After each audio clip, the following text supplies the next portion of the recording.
Well, hello there, my bowfishing brethren. It's Tim Daniels from THS Sporting Center. And as it is my understanding, the first 2024 presidential debate is going on right now on CNN. And I thought instead of giving myself high blood pressure issues, I would come out and try bowfishing, which is marginally high blood pressure, possibly, depending on how that trolling motor operates. But nonetheless, hopefully we'll be able to hit a couple of fish here on this very calm evening.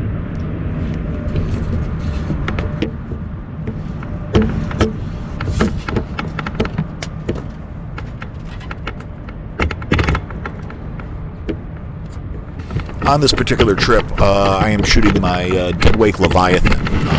It is at 31 pounds and 15 pounds of hold with the 50% modules at 28.5 inches.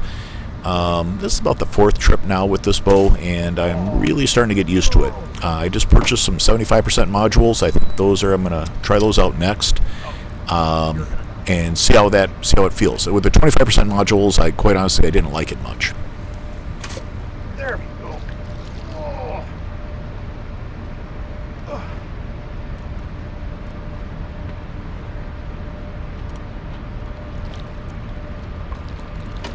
Nice fish.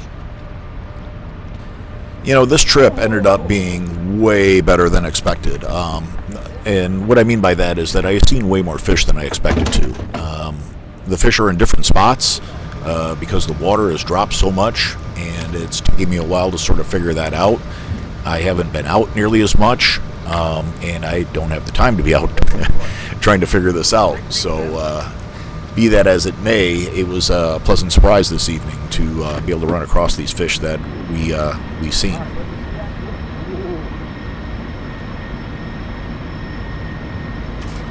Good time to turn, baby.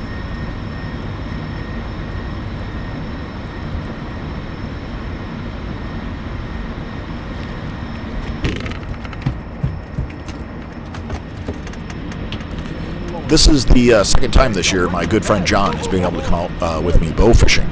In years past, we've been able to do a little bit more bow fishing together, but this past year or so, it's been a little less.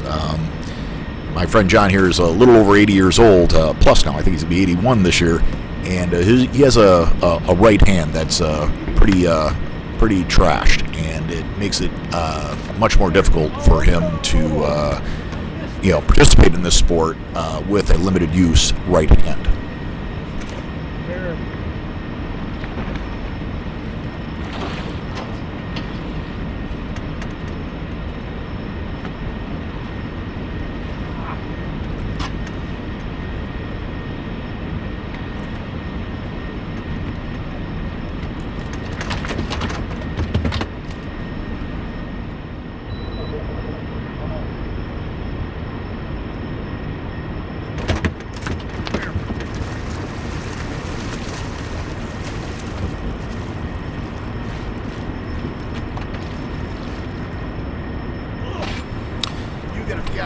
I can run a generator on my boat, but most times I'm just using batteries, and there are several battery groups. I have three Duracell Group 31 glass mat batteries. Those are three 12-volt batteries. I also have two of the Life PO4 lithium batteries that power an inverter. That inverter produces 110 AC current. I also have DC lights attached to that. I can run separate banks of DC and AC lights to adjust the amount of light that I have in the water.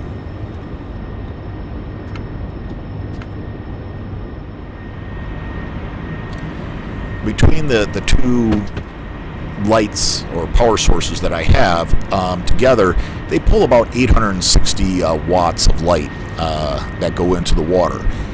It might be a sliver plus minus from that, but again, it's probably within, say, 15-20 watts.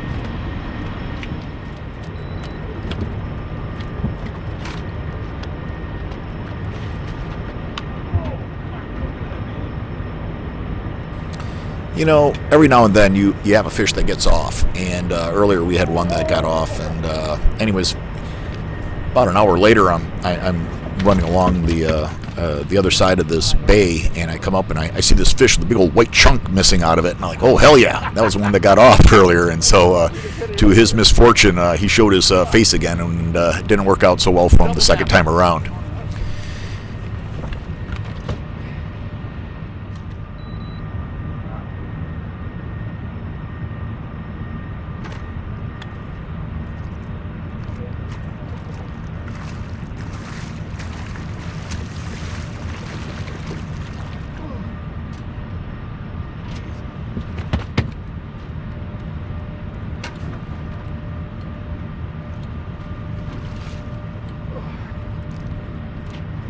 Down, put up a fight.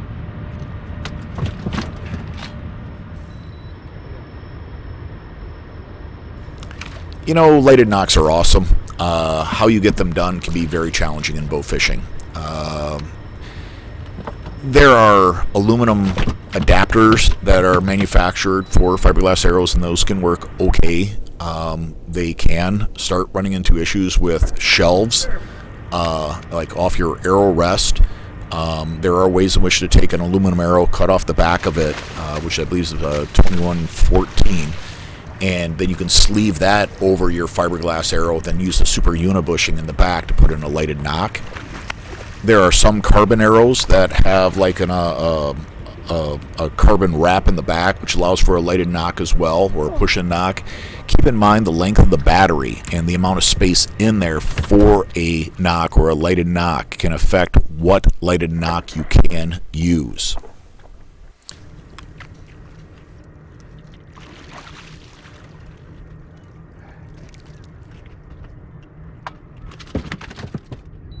Oh, there you go.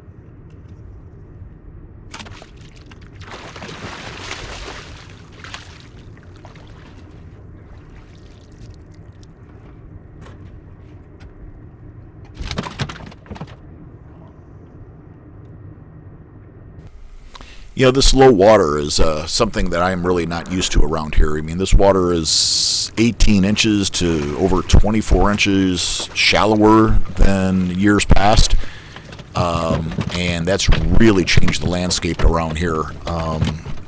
The fish are in different spots, and I am not too sure where they're at. I have not had the chance to spend as much time on the water, but the way this water table is over here, God, it's really affected where these fish have been traditionally been.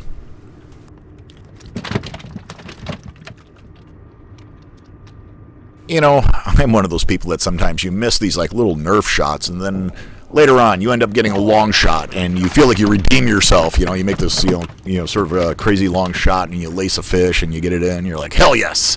You know, and you're like, and other times you shoot a fish that's like 3 feet from the boat, and you're like, how on earth did I miss that? It's like a Houdini shot or something. That was a nice shot.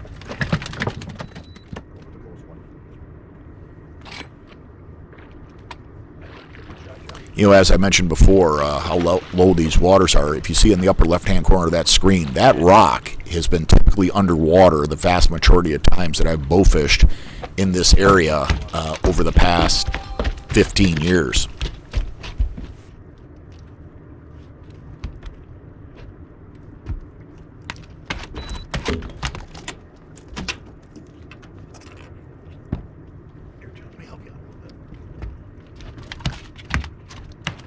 There you go. I'm gonna throw your arrow in the water, okay?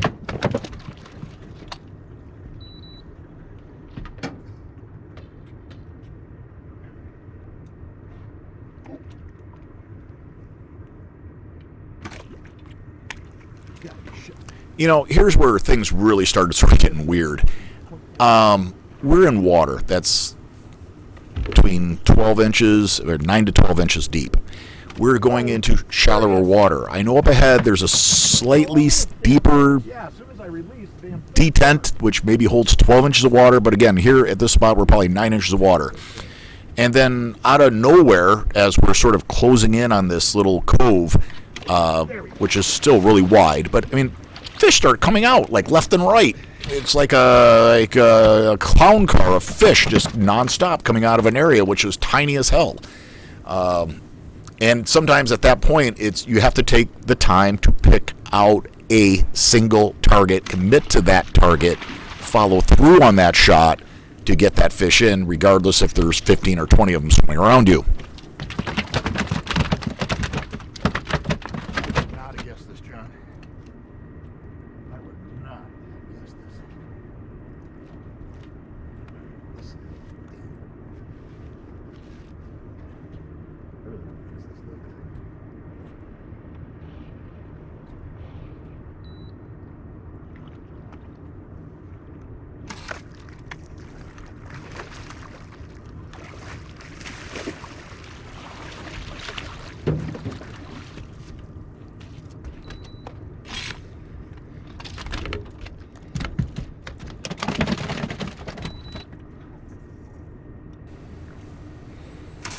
You know, the action at this point is really rapid, and I'm trying to do all that I can to pay attention for that, that one shot or that one fish that you might be looking for.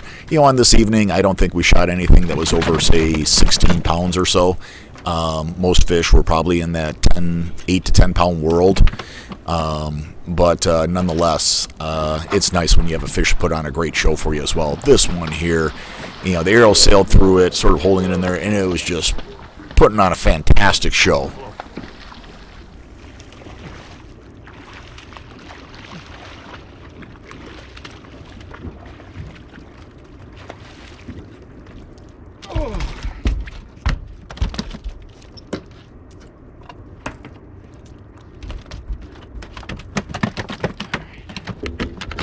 Wow. That one put on a show.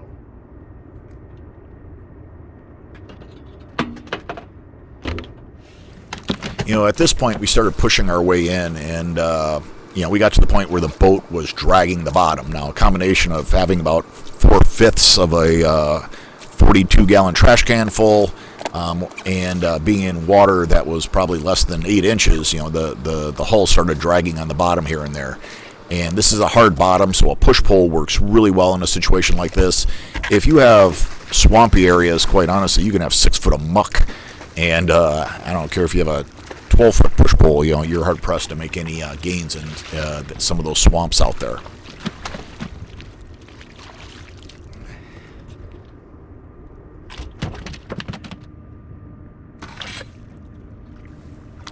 If you're ever in eastern Michigan, you have to stop by downtown Port Huron. That's where you can find my store, THS Sporting Center, at 1508 Military Street.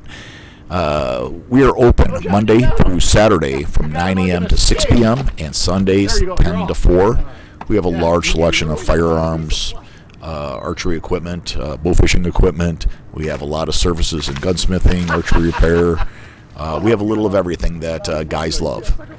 I wish you all well, and I hope you do something meaningful with your day. Take care.